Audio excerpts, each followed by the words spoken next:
notes. So the first thing we're going to be talking about is lighting for TV.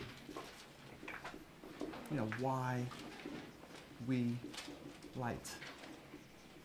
Okay, why do we light? We light for technology. We light for time. We light for space. We light for mood. So leave some room in your notebook so you can write what I'm talking about, okay? I'm just writing out the outline. We light for technology, we light for time, we light for space, and we light for mood. Okay. Technology, let's discuss this briefly. Technology, what I mean is, what are we shooting with? What are we recording? We're recording with a camera phone? Where's my camera phone? Are we recording with a camera phone? Are we recording with video? Are we recording on film? What is the format you're recording? Because the format that you're using to record reacts differently to light. So the first thing to notice or to make a note of is, what am I using? What are you using?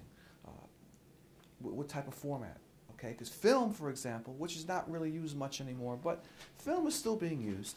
Film is a different process altogether than video. Film is much more mechanical and chemical reaction, whereas video is electric. Okay, film is paper with chemical silver on it that reacts to brightness. So the more you expose the paper to light, the darker the film gets.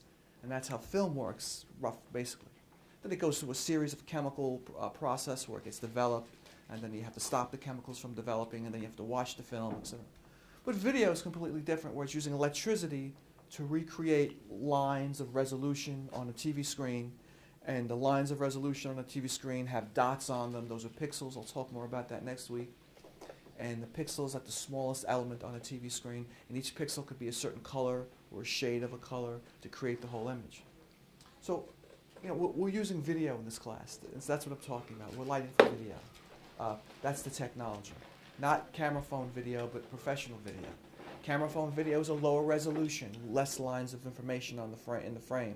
Professional high-definition video has a lot more lines of information. So the video is going to be clearer, the colors are going to be brighter, you know, the sound is going to be more clear. Time of day. Even when you're watching a television program, and the television program takes place indoors, like a situation comedy, how do you know it's daytime, afternoon, or nighttime? Well, you know because of the way they're dressed, usually. You know because of the script, with the dialogue, what they're saying. But even before that, when you fade up from black onto the scene, onto the living room, or onto the bedroom, or onto the kitchen, the room has a certain tint to it, a color to it. The best way, I think, to explain this to you is, right now at home in your living room, there's probably no lights on because the lights is coming through the windows, if someone's home. And then later on at night, like 6 o'clock at night when it's dark outside, you use the incandescent lamps, you know, the table lamps, things that are around. Don't shut it all the way yet. Things that are around the room to light the room. That's incandescent light, and that light is going to color the room like orange or yellow. You follow what I'm saying? A quick example of this is this space right there too. If you want to get there. I don't care. It's up to you, because you're going to be I'm going to talk to the back of your head. I don't want to talk to the back of your head. If you take a photograph of your living room at 8 o'clock in the morning, normally the way you have it, and take another photograph of your living room, same shot, same framing at 12 o'clock in the afternoon, take another shot of your living room at same shot, same frame at 6 or 7 o'clock at night, and then look at them side by side in your phone, you will see the color difference. Same frame, same positioning, but because the lights are on or the lights are off in the living room, you'll notice that there's different color, in the room. That means if somebody's in the shot, the skin color is a little bit different, or the wall color is a little bit different, okay? Because that's the light that's in the room reflecting off of those objects. So when you're looking at a scene that takes place at night, indoors, it's lit a certain way to have that orange, warm tone to it. If it's supposed to be daytime, morning, very bright yellow, like sunlight, even though it's inside, because you open the blinds and you use the light from the outside to come into the room and illuminate the room. So you suggest this time of day immediately, before anybody utters a word, or before you as the viewer really notice what clothes they're wearing. Wearing pajamas? Okay, they're wearing pajamas. Is it nighttime pajamas, or is it they just wake up pajamas? You know what I mean? So you have to, overnight, for example, when they show a scene that takes place when someone gets awakened while they're sleeping, with video you need light. So you have some light, but the light is usually blue to mimic moonlight. So nighttime on video is usually blue. So you put a white light with a blue gel in front of it. That's a substance that colors the light, and it looks a little bluish. So anything that's supposed to take place at night indoors usually has a little bluish hint to it. If it's, they wake up, but they turn on the lamp, it's because it's dark everywhere else, the room gets very warm, very orange looking. But if it were, like I said, the middle of the afternoon, taking a nap in the middle of the afternoon, you wake up, the light, the color of the room is different. It's like daylight coming through the windows. So again, don't take my word for it. Try the experiment yourself with your cell phone. Take a picture, take another picture, take another picture, hours apart, same framing, same subject in your living room, and just look at them side by side in your phone, and you will see the different color of the light in the room. The object that the light is reflecting off of, the object has a different tone in terms of color. Okay. Time of day. That's how we like for time of day. You start to make a note of that.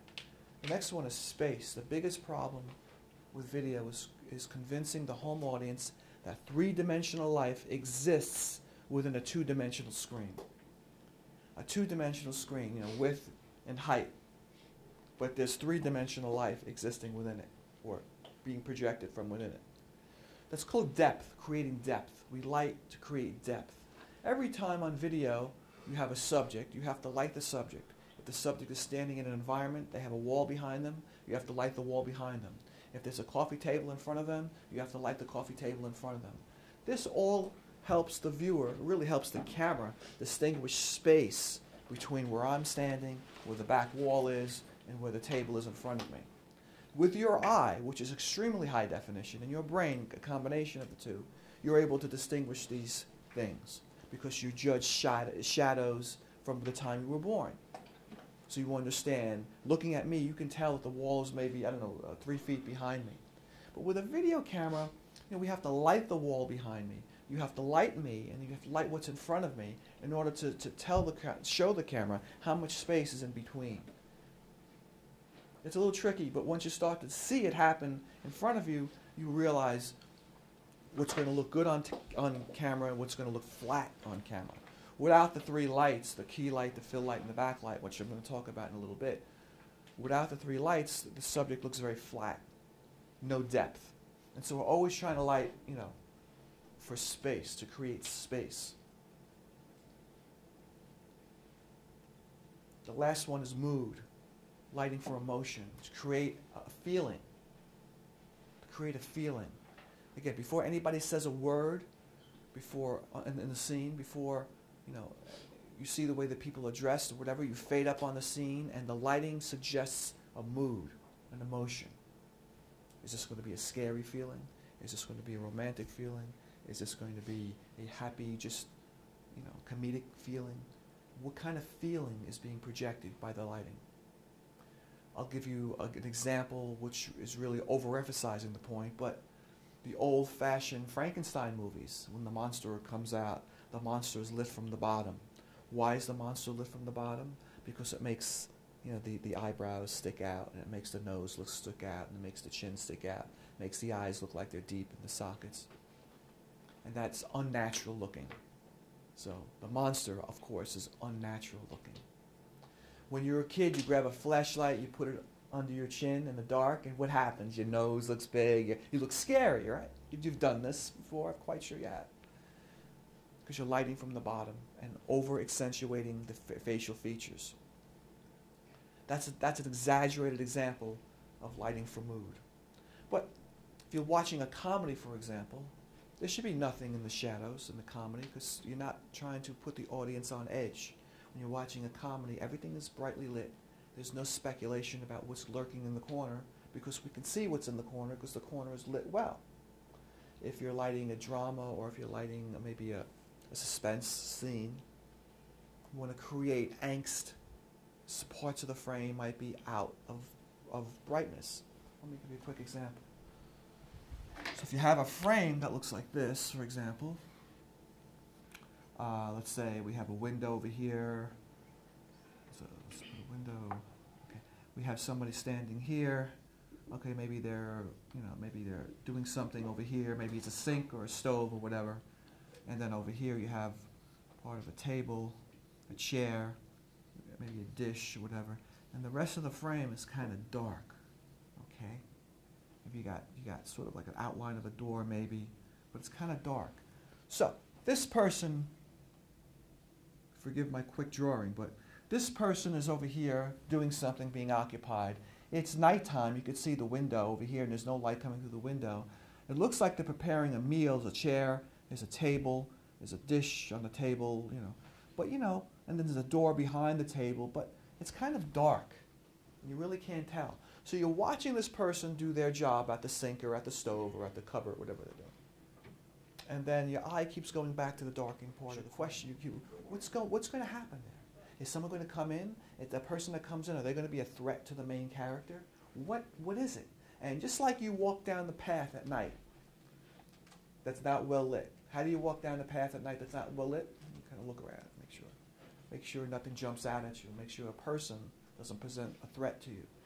You're on a guard.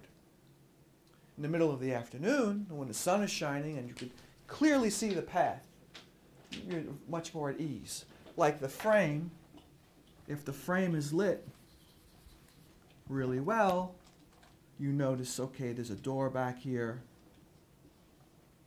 Okay, there's a table. There's two place settings maybe. There's an arrangement in the middle. There's two chairs maybe now. And now it becomes obvious that this person here is cooking up a meal for someone that's going to be coming into the door. And there's a two place setting for two. Without anything, without any words, without any dialogue, without anything. Just by looking at the frame, you're much more relaxed. So comedies or comedic situation comedies, they light in such a way that you can see all parts of the frame for most of the time. And they do that so you're not on edge, so you're not guessing or trying to predict what's going to happen next. Like in the previous frame I showed you, you're always looking at the corner of the frame that's not lit and trying to figure out, what's happening, what's going to happen. Is someone going to come out of the darkness that's going to present a threat to this person? This person's back is to that darkness. What is it? And now, if you're working on a scary scene or a suspenseful scene, that's hard to say. Suspenseful scene. Say it 3 times. Suspenseful scene. So if you're working at a scene, then you're creating this angst and anxiety because it's in the dark. So that's right there, lighting for mood, lighting for emotion. Let's say you're lighting a romantic scene. A couple meets, they haven't met for a week, and they meet up again, and they have a romantic, relationship. Well, they do a lot of things with that. They shoot a soft focus, which makes the person look very fuzzy, especially the woman, with her eyes are very watery and fuzzy, and the man is also, and they're all close-ups, and the lighting, and it almost looks like there's a halo around the people. And they embrace each other, and it's extreme close-up, and the shot catches back and forth between the man and the woman, and they're talking to each other. They may be kissing or whatever. And it's very, very fuzzy looking. It's a halo-like. Why do you think that may be? This comes back to biology. When you become interested like that, what happens? Your eyes water, and then you start to see that way. Now, you don't notice this anymore because you grow up that way. It's normal. But if you're very excited by something, by somebody, your eyes get a little watery, and your vision gets a little fuzzy because you're looking through the water, extra water in your eyes. So directors years ago realized this and say, it would be so nice if we made this fuzzy because he's meeting her again for the first time in a month, and they can't wait to see each other, and we want to show her reaction and what she looks like in his eyes, and she's all fuzzy and warm and his light, you know, like a halo around her. And the same thing with her looking at him. So you see, you're creating mood, you're creating this emotion with the scene before you even tell, we even say anything with dialogue. Create a scary feeling, create a happy feeling, create a sensual feeling, just by lighting. And what you should be doing now is, I'm telling you about this, you know, during the week you should be watching movies and film, you know, and television shows and seeing how they do this. See, this is done on purpose to make me feel a certain way, to create a feeling and a mood in my mind. So I'm receptive to what the dialogue is going to be. Whether it be a scary scene, it's dimly lit, a suspenseful scene, or it's a brightly lit scene for comedy, or if it's a fuzzy lit scene for a romantic interlude, or anything in between. And these techniques change rapidly from scene to scene, or they change within the same scene to actually change the mood within the same scene. Okay, so we light. Why we light? We light for technology, we light for time of day, we light for space, we light for mood. Let's go on to the next part 2. How do we light? Okay, we do something called 3-point lighting. I'll do it here. 3-point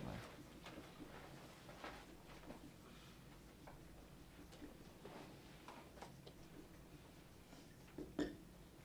I'm going to erase this. This simply means we use 3 lights to light an object. We'll draw a person first. We'll use the person. We key light. I'll explain what this all means. We go backlight.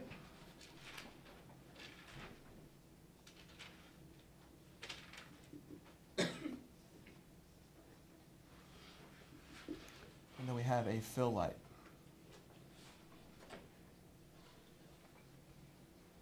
Okay, it's a triangular light. This is going to be a test on the midterm. You got to be able to draw that. So you can draw that, because I can draw that. So you can draw that, okay? It's very simple. You got 3 lights in a triangular pattern with the person, you know, in the middle, okay? That's all we need. The key light is the primary light source. The main light. That light hits this part of the body. That light shines on the side of the face, part of the shoulder, etc. It's not to light the whole person. It's just to create illuminance, or it's just to illuminate and create luminance on one side of the face. The backlight is to create depth. So in other words, it goes around the person's hair and shoulders. It's behind the person sitting in the chair. It's aimed directly at their back and shoulders. Okay. This creates space between them. Then you got the fill light, which is your base light or basic light, which throws light in all different areas, but which lights the other side of the person opposite the key light. But let's get more specific. To create this lighting pattern, we have to make one side of the body or one side of the face a little bit brighter than the other side of the face, because this helps the camera distinguish depth or space. What's up there? What does it say under key lights? Base. What key lights is primary light source. Primary. P-R-I-M-A-R-Y. Primary light source. When you look at me in this room and I look at you in this room, you see, depending on where I'm standing, one side of my face is a little bit brighter than the other side of my face. Look at you. This side of his face is brighter than that side. Look at you. That side of your face is brighter than that side. You're looking at me, probably this side of my face is brighter than this side because I'm closer to the light over there. What did you say the fill light did? Excuse me? What did you say the fill light did? It's a base light. Base. I'll get to that. I'll explain it in greater detail. But it's the basic light, the base light. Key light's the primary light. So you see, when I'm looking around the room and you see like one side or one object, if you're looking at an object, you'll see one side of it's lit brighter than the other side. That's the key light. That's the light that you're trying to create when you're lighting an object for television. That one side of it's just slightly brighter than the other side. Like I said, this helps the camera distinguish space, distinguish depth. Because in real life, you look at me and I look at you, whether it be in the classroom or be outside, one side of our face is usually a little bit brighter than the other side, depending on where we're standing in reference to the main light, which outside would be the sunlight. Okay. You have a question? So we could choose where the key light Yeah. Okay. There's a schematic, there's a plan to follow, but basically, yeah, you can choose. So the key light's main lights is aimed just to the side of the face, part of the shoulder, and it makes it a little bit brighter than the fill light, which is on the other side, which is throwing light in the whole general direction. But it's softer than this light, because if you make this light the same intensity of this light, then the object looks flat again, two-dimensional. And up at the back here, or up behind the talent, the person on camera is known as talent. They don't necessarily have talent, but we call them talent, right? That's the talent. The talent. The light, the backlight aiming at them, the back of their head, is lighting up the back of their head and also their shoulders. If you watch like the news and you see a little white light on their shoulders, or their hair, a little shine off their hair, that's the backlight. Sometimes they do that too much and it becomes distracting. Other times it's not done enough and they look very flat again against the wall. That light really separates them from, the wall. Now, that's three-point lighting, basic three-point lighting. Now, the lighting fixtures are one thing.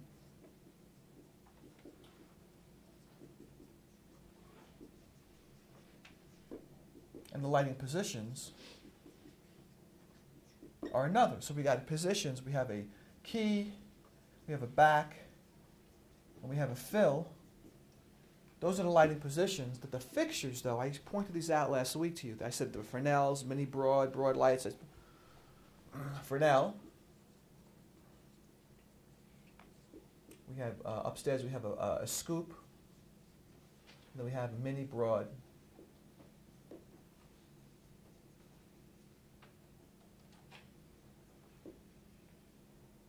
Okay. The Fresnel is the square light. The Fresnel is a very direct light source. You can direct the light. You can make the beam of the light very tight, or you can make the beam of the light wide. That's the Fresnel. Silent S. Silent S. Fresnel. Fresnel. Okay? That's used for the key light. It could be used for the backlight. So it could be used for the fill, but it's usually not. Usually mainly for the key in the back. The scoop light was that big round light I showed you last week. It throws light in almost 360 degrees, but that's like this one. It'll throw light there and there, everywhere. Okay, that's usually used as a fill light, a scoop light. The other thing with the yellow lights, the lights that have the yellow bars around them, those are mini broad lights. The mini broad lights act just like the scoop. They're more modern than the scoop, the old-fashioned scoop light. The mini broad or the full broad lights have barn doors on them that are able to direct the light. The barn doors are these things right here. Here's the light shining in this direction, and then there are doors on the light that you can help direct the light source so it goes directly where you want it to go. It doesn't spill out onto someone else. That's the barn doors. Barn, where you keep the animals in the barn. Called flags too, but barn doors. So a scoop, for example, the old-fashioned scoops we have upstairs, we have two of them, don't have barn doors. But I kept those lights because they're still very good, and they help throw light, a base light, in a general direction.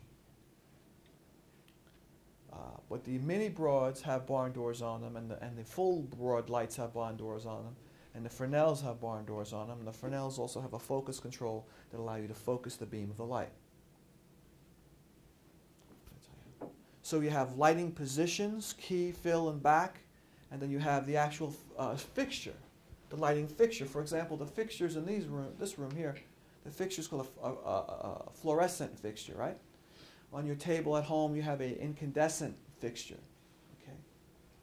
And then in the TV studio, we have these Fresnel, scoop, mini broad light fixtures. Okay? Did you say what the mini broad was for? Which one? The mini broad? The mini broad is just like the scoop, only it's a more modern one, and so it has barn doors on it. And you're able to adjust the beam of the light like you would. It's a much more flexible light you can use. You can use it both as a key light and also as a fill light. It's a nice light to have. The old-fashioned scoop, you can't really adjust, doesn't have barn doors. I mean, some of the older ones did, but they're really big and heavy, and it's kind of hard to work with. the whole idea with three-point lighting is getting light in those specific areas, on the side of the face, the back of the head, and the other side of the person's body, opposite the key for the fill light, to create this three-point lighting schematic, to create a real-life impression of lighting. Like one part of your face is brighter than the other. I'm trying to do that with this person, or with a product, a water bottle, or a can of hairspray. You know, that takes time to light it, to make it look appealing, appetizing, to make it look that you want it, you want to have it. You know, I always say when lighting is really good on television, it almost makes you want to touch the screen.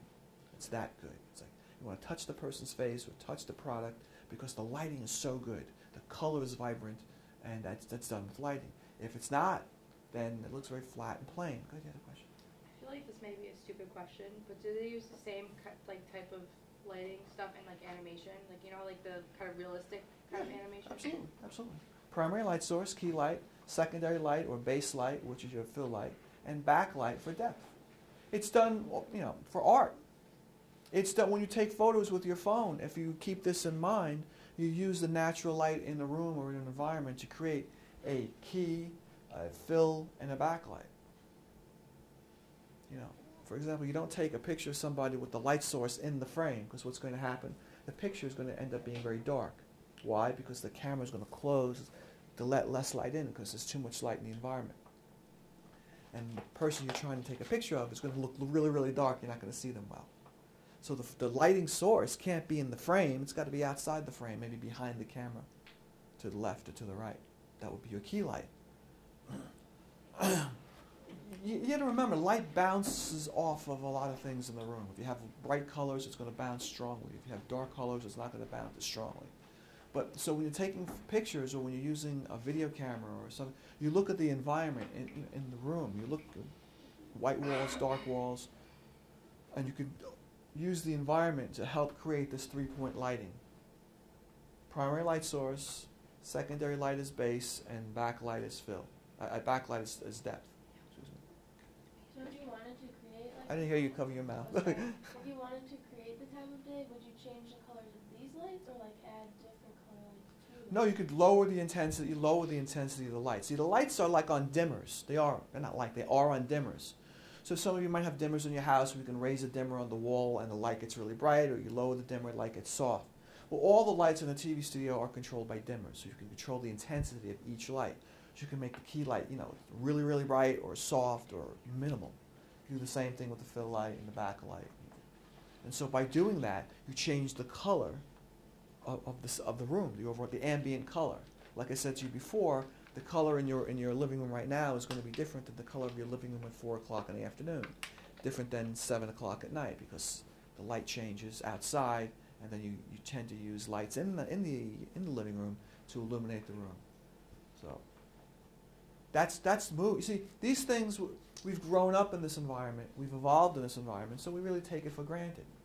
You know, a newborn baby really can't see, right? The newborn baby only sees shadows when they're born, right? And then eventually their eyes get stronger and stronger, and they start to associate the shadows with the touch of the mother, the touch of the father, and you know, those sort of, and as days go on, the shadows become more clear, etc. Well, we're doing the same thing here with lighting.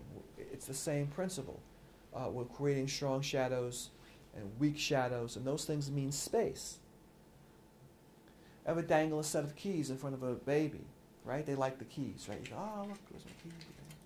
You go, yeah, how you doing, man? And they reach out and try to grab the keys. Why? Because the keys make a sound, but also the little points of light shine and make little gleaming things, right?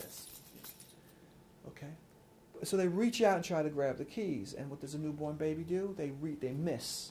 Well, not a newborn, a baby that's a couple of months old. They miss the keys because their eye-hand coordination isn't there yet. They don't understand, you know, how far this is away from the person. They don't know if it's this close or this close. They don't get it. They don't understand what the shadows mean in terms of space.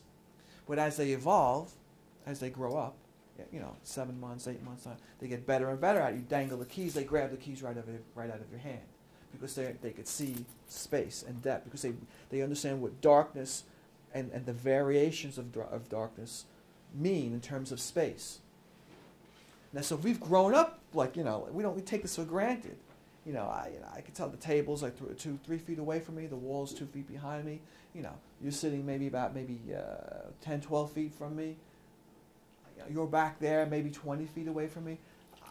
This is through living and existing and understanding how I could judge space and convert that to something that we all agree what a foot is, 12 inches. 12 feet is 12 times 12 inches, and an inch is that big. So this is all done through judging shadows. And the camera doesn't have a brain in it. That camera just like sees what's there. So we have to accentuate the shadows, overemphasize the shadows, so the camera can see the space better. Remember, we're trying to show people that are watching a two-dimensional screen that three-dimensional space exists. This is the hardest thing to do, is to create space with lighting. But when you do it right, it looks good. It looks really quite good. Okay? How long does it usually take to get the lighting perfect, like for a scene? It takes a while. It takes a while. Sometimes it takes a long time.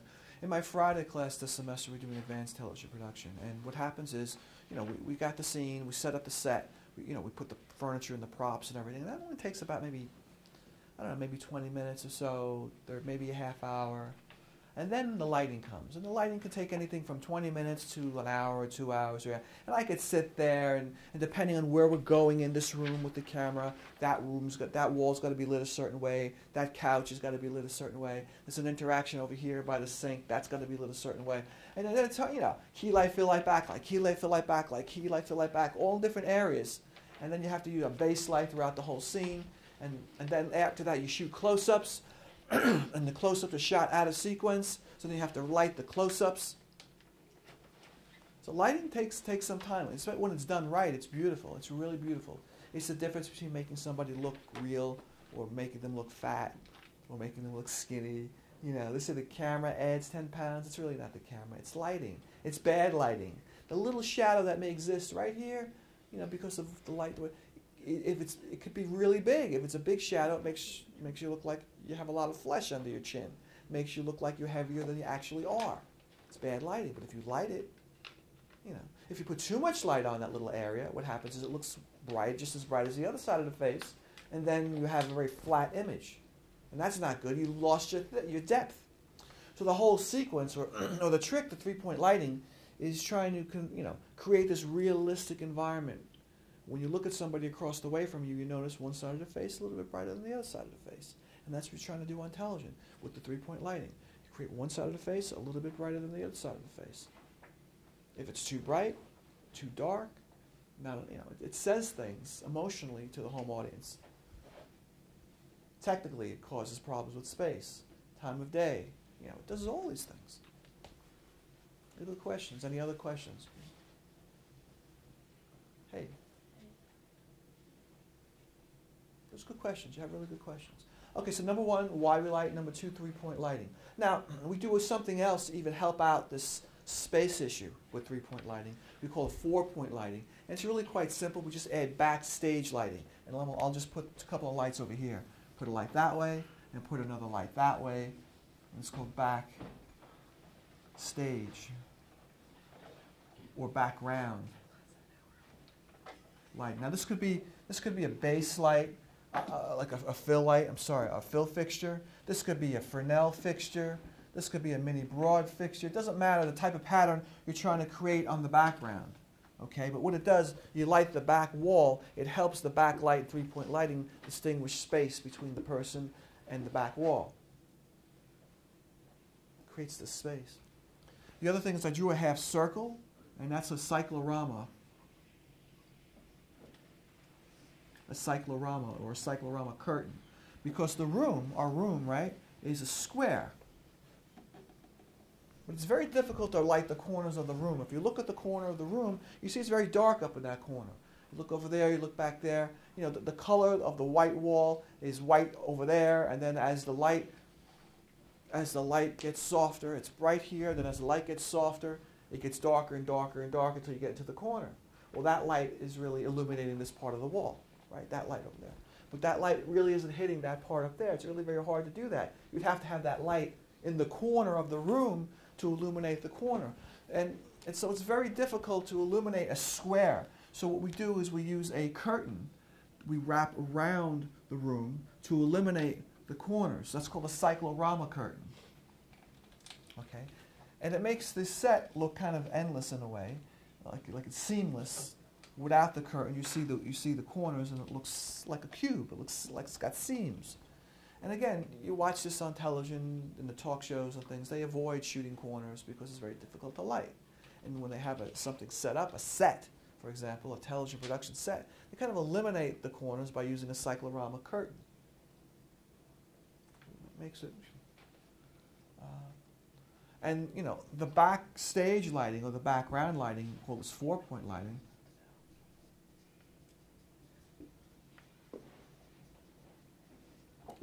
just helps, it lights the back wall, helping to create more space between the talent and the background. Now, some people say to me, well, what is really the difference between the backlight and 3-point lighting and the backstage lighting and 4-point lighting? Well, backstage lighting or background lighting and 4-point lighting is just on the wall itself. Backlight and 3-point lighting is on the talent, it's aimed at the talent. The result is the person has depth to the space they're occupying has depth, they have width. Okay? The backlight helps you create that width because the light is being shined on me this way from the back of my head. Backstage lighting is hitting the wall directly. That helps distinguish space between where I'm standing and the back wall for the camera. So that looks like, you know, I'm 2 feet from the wall or 10 feet from the wall or no feet from the wall. Or you could do a 3-point lighting schematic and no other light in the studio and the background looks completely dark. I mean, you could see it with your eye in the studio, but the camera cannot pick it up, even if it is a high-definition camera like we have upstairs.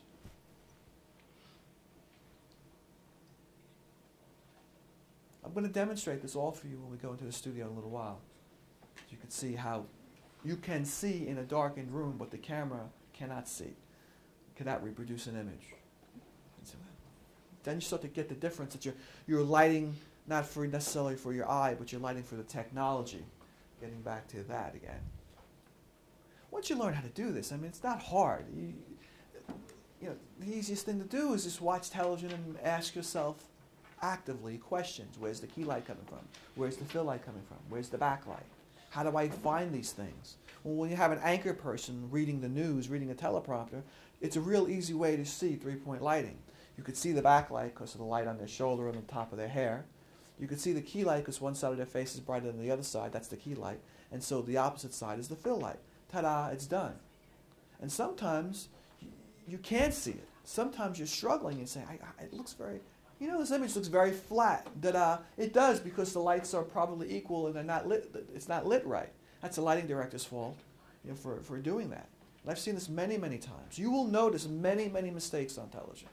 Many, many mistakes. You'll start to see this. And say, how come this channel looks better or this person looks better on camera than that? Or maybe if they're in the same, you know, the same set, the same shot, but this person looks nice lighting-wise and this person doesn't. Why does this person look flat and dark and old and tired and this person looks bright and peachy and young? Yeah. So, well, is it the lighting or is it just that person's old and tired? Most of the time it's the lighting. It's really the lighting. I mean, I do interviews with people, and you know, the challenge is, you know, they're older people sometimes, and maybe they have, you know, as you get older, you get like darker circles under your eyes, and you have shadows and a couple of wrinkles, and the problem is to wash those things out, so you don't really see that as much on camera. And you know, when you're working with people that, you know, are very important, you want to make them look as best as they can because you want them to be happy. You want them to call you back to do this again, you know, and you don't want to lose your job. So you want to make it look as nicely. But I'm, you know, when I do the field lighting, there's a lot of challenges. Sometimes you meet somebody that's very attractive in real life, but when you start to put video lights on them, for some reason they lose that attractiveness, and you're trying to figure out why.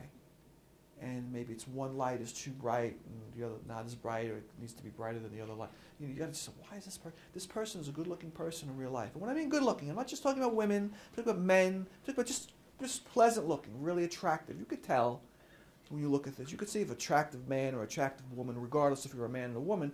Do you know we have standards for what we agree is attractive and not attractive? That's why there were people on television and there were people that are not on television.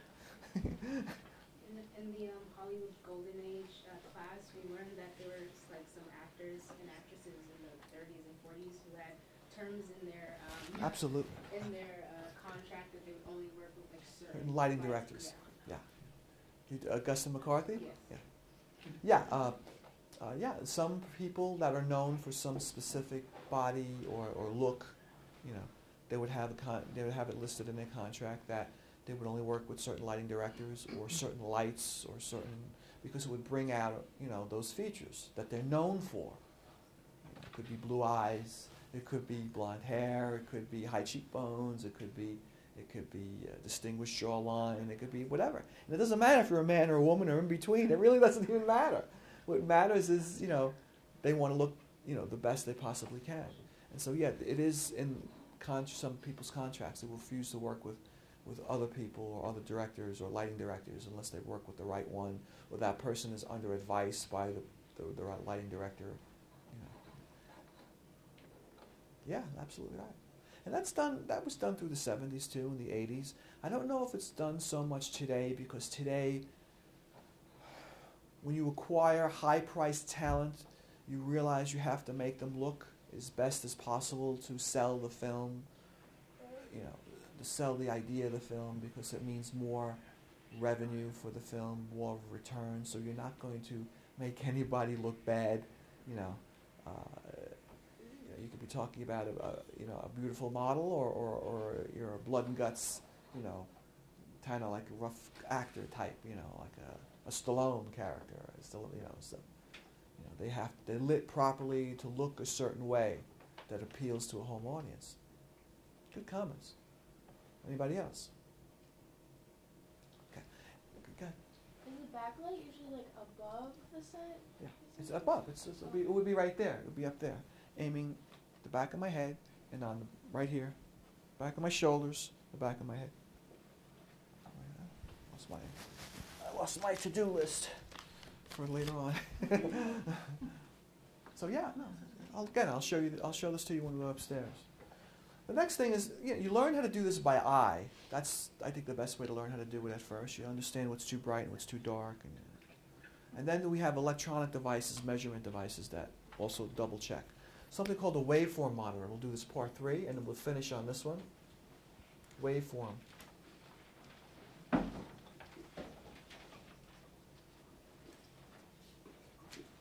A waveform monitor. Just one question. Why isn't the key like right in front of him instead of like... Because it would look very flat.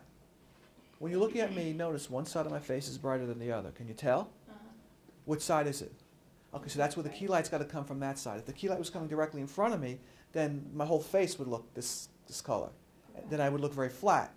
You're looking at the shadow between the tip of my nose and my cheek. That space distinguishes for you how long my nose is. Okay. Makes sense. And if I was going to be a monster, well, light me from the bottom and make my nose look even longer, or my chin look longer, or my forehead look, because I'm moving the light, the key light, to another location to make it look not normal. Good question. Waveform monitor basically measures brightness in video. Okay, measures brightness in video. We have 4, well actually now with an HD, high definition waveform monitor, we have a couple of measurements, less than standard def. We have 100% brightness, we have 0 is black, and then we have our sync level. Okay, so what this looks like is it's a scope. It's in the control room, and I'll show it to you. When somebody's in front of the camera, and we're showing this camera, the signal, we're pushing this camera through the waveform monitor, as they move, we can see this squiggly line moving on the waveform monitor. And if a squiggly line goes above 100%, what happens is it's too bright. And black nowadays is just all the darkened areas. So for example, if you're looking at me, I'm wearing a black vest, but there might be things that are even darker than my black vest. For example, the shadow in the shirt may be even darker than the black on my vest.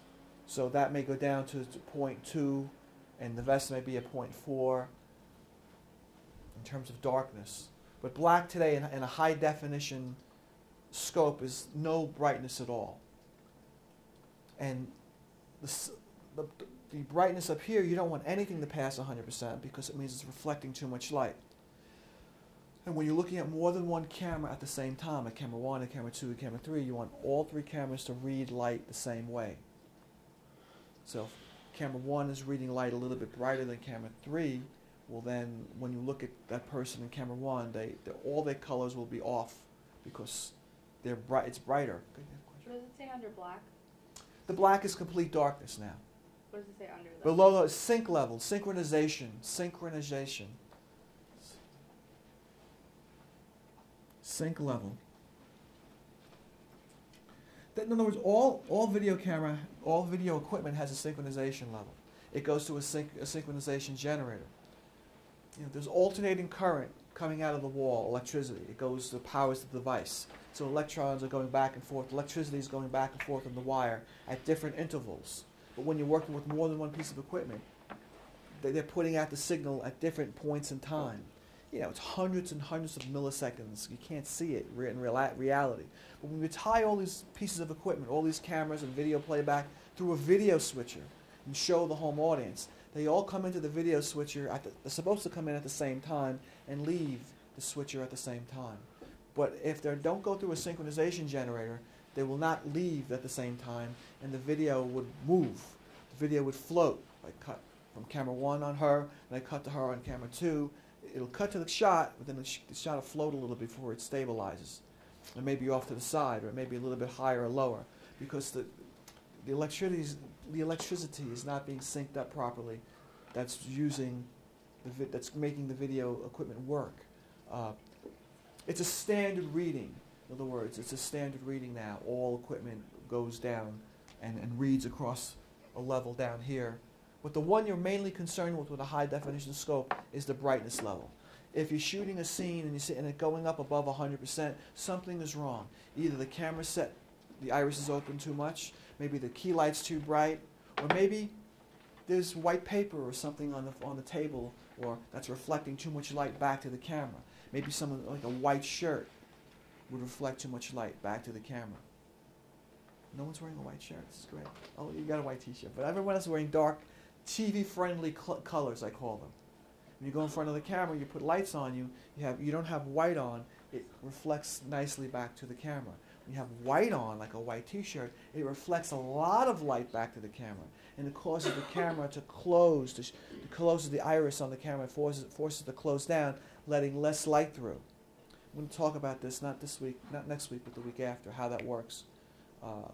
So there's a couple of things going on at once. But the waveform monitor is really, you're looking at this 100% level. If the squiggly green line shoots above 100 when we're showing this image, then we need to do something about it. We need to decide what's causing so much light being reflected back to the camera. Is it something the person's wearing, jewelry, a white collared shirt, eyeglass, something like that? It maybe the light's too bright. Is there something in the shot, in the frame, that's bright, too bright? Could be a slightest little thing. It could be reflection. Well, the chairs are black, but some chairs have silver on them. It could be the reflection off of a little piece of chrome off of a chair. And and that's why we use the waveform monitor to look at that electronically. After we do it with our eye, we check it on the waveform monitor. The reason why, this is the big question, it goes above 100%, it'll cause interference in the audio spectrum. It'll cause humming. You'll hear humming, if it's that bad, because the light is too bright. You'll hear humming on the video. It's all part, video, light, sound, it's all part of the electromagnetic spectrum. It's vibrations per second. They're just different vibrations per second. And if you overmodulate the brightness in the video frame, you might cause problems on the audio portion of the video frame. And so this is regulated. This is a law. This is the Federal Communications Commission regulates these things. That's why the scopes have these measurement devices on them and say, make sure your video doesn't go above this point, because you cause problems with the home viewer. they'll turn onto your channel and they'll see the shot. It'll be very bright and it'll be buzzing. Some channels that are not regulated as well, like government access channels. Ever see, ever watch those channels on your TV? And the video is not as good, or the audio is not as good, and it's really bright shot. That's usually what happens, is they're not complying with the Federal Communication Standards of what 100% brightness should be. It's not their fault. Maybe they have equipment that's not good enough, or maybe they don't have a technician that quite understands it well enough, because it's really done on a voluntary basis. That's how they run those stations. It's different than like ABC or CBS or when you get a lot of money and a lot of people with a lot of background, making sure the signal is consistent from program to program to program. The brightness is consistent at 100%. It's coming out right. Other questions or comments? So it wasn't rocket science, but it wasn't tough either, So a couple of people came in late. Just one or two people came in late. I want to get their attendance real quick. Mike came in, right? Casarella. So who else came in late?